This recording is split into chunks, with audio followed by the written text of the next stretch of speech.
Okay. I denne her video vi skal kigge lidt mere dybere ind på normalfordeling, okay? Som vi vil godt, lad os sige, jeg har et stokastisk eksperiment. Det siger, jeg vil gerne finde elevshøjde, okay? Som alle Danmarks gymnasieelevshøjde. Så selvfølgelig, jeg siger, jeg definerer et kontinuert stokastisk variabel x. Jeg siger, hvad er mit x? Det er resultat af alle gymnasieelevshøjde måleproces. Det betyder, at jeg begynder at måle det. Som sagt, i Newton, mange gange, ligesom mange måleprocesser, ligesom højde, vægt, IQ og mange ting, det fylder et normalt fordelt kurve, okay? Hvad betyder det? Det betyder, at i midt, du vil have et gennemsnitlig højde, og så begynder at falde mange menneskerne begge selv. Det betyder, du vil have ligesom på engelsk, jeg siger, average height ligger her, cirka, som mange menneskerne ligger i midt. Og så selvfølgelig vi har nogle udtalelser, hvor du har også nogle meget, som very short, eller meget mindre menneskerne, meget mindre højde, eller du kan også have en anden vej, meget højde, okay? Så derfor kurven fylder sådan her, hvor mest er mellem, og så du har lidt procent her, og lidt procent her. Jeg har allerede sagt, at normalt fordelt har to vigtigste parametre, vi skal se, okay? Og det er mu eller gennemsnit og sigma eller spredning. Lad os sige nu, jeg har taget alle gymnasieelever fra Danmark, og jeg siger, at gennemsnitligt de har højde 177 cm, og det har en spredning på 8. Hvis I husker spredning fra tidligere fra statistik, spredning er simpelthen, hvor meget de afviger fra gennemsnit. Okay? Som gennemsnitlig afvigelse fra gennemsnittet. Det var vores spredning. Godt. Så hvis et fordeling er normalt fordelt, så skal vi huske, at det fylder altid efter denne regel. Okay, kan I se 68, 95, 99.7. Selvfølgelig har jeg sagt 68, men det er lidt, jeg viser lidt mere præcis ind under her. Okay, det simpelthen betyder, at hvis man har et normalt fordelt kurve, og så vi vil godt, at mu er i midt. Vores gennemsnit er i midt, ikke også? Kan I se? Hvis nu jeg vil gå 1 sigma den vej, og 1 sigma omvendt vej. Kan I se? Så hvis jeg er 177 cm, hvis jeg går 8, hvorfor 8? Fordi mit spredning er 8. Så jeg siger mu plus sigma, kan I se?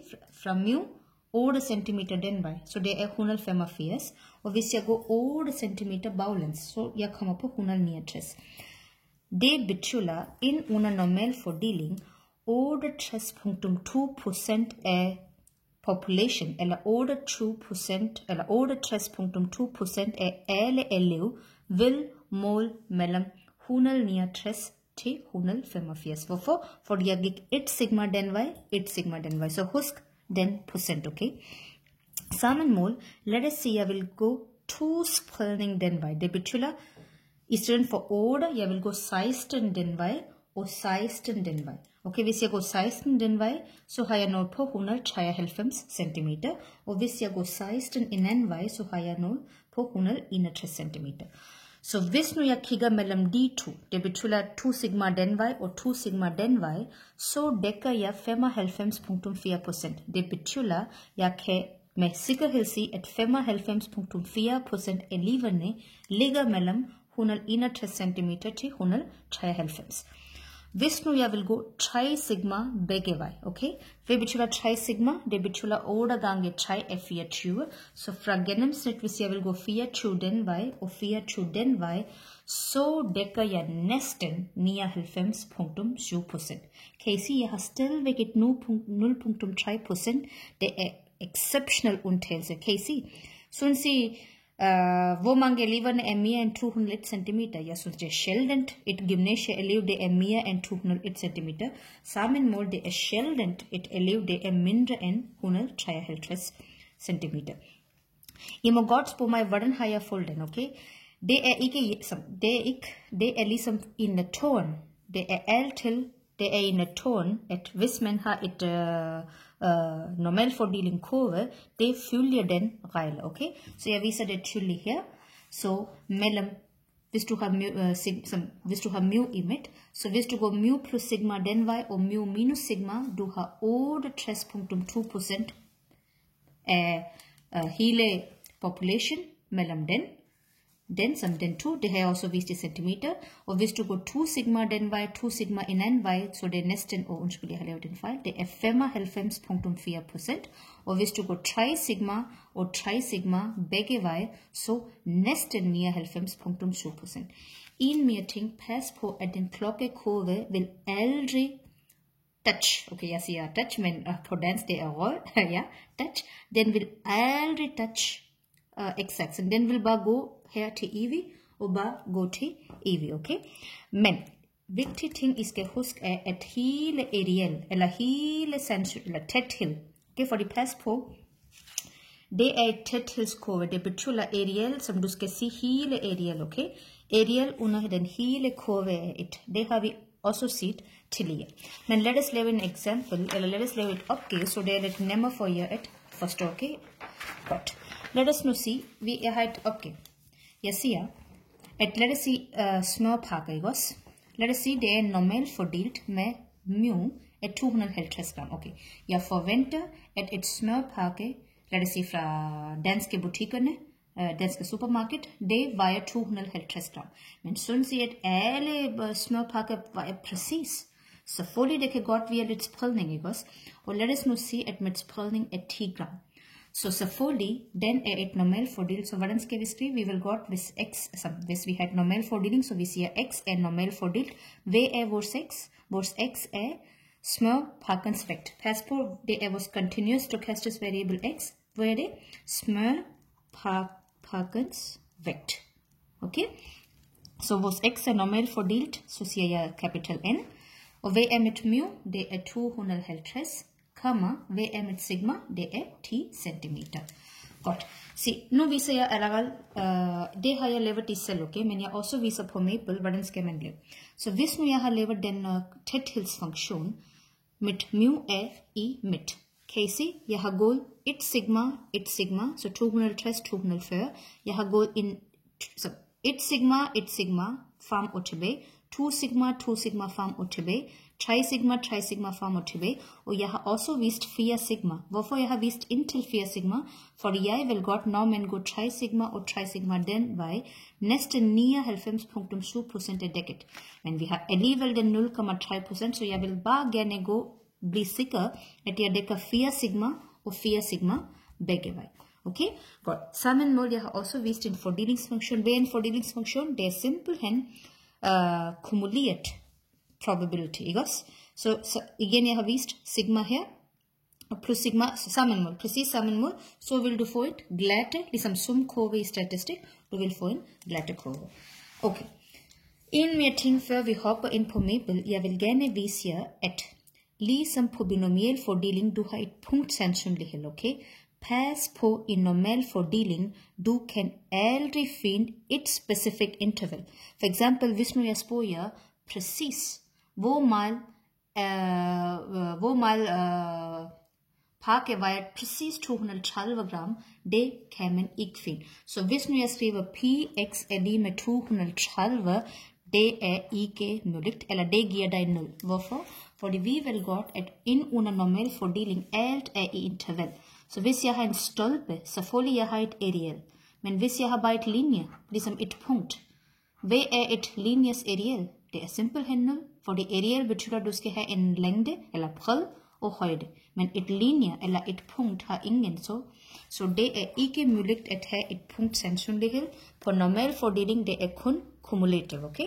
Men lad os se et eksempel. Lad os nu sige, at jeg vil gerne finde sandsynligt, at en pakke vejer under 240 gram. Okay, så kig her. Hvor er vores 240 gram? Kan I se her? Det er lige her. Det betyder, at jeg vil gerne have den alle grundområde. Og som jeg har sagt altid, at lige meget hvis det er binomial fordeling eller normal fordeling, du kan kun gå venstre. Og så hvis du vil gerne gå venstre, det er ingen problem, bare brug kommando på Maple. Men før jeg hopper på Maple, jeg vil gerne sige, hvordan kan man skrive det. Man kan skrive px er mindre eller vejer under 240 gram. Okay. En mere ting, jeg vil gerne sige i normal fordeling, det er lige meget med 240 eller ml eller ikke ml. Så hvis jeg skriver sådan, det er lige præcis sammen som sådan. Okay, fact ist det god idé at du ikke skriver sådan. I normal fordeling, jeg har ingenting det hele præcis 240, okay? Så du skal simpelthen sige 240 og mindre, og så den er også bare med. Så hvad er kommando til det? Så selvfølgelig gå på Maple, Civic Gymnasium, og så sige normal CDF. Pas på, du skal aldrig bruge normal PDF, fordi du har ingen punktsandsynlighed. Okay, så du siger normal CDF. Hvad er dit mu, eller hvad er dit gennemsnit? Det er 250 gram. Komma, hvad var dit sigma, eller spredning? Det var 10. Og jeg vil gerne have, jeg vil gerne finde, hvor mange procent er under 240 gram.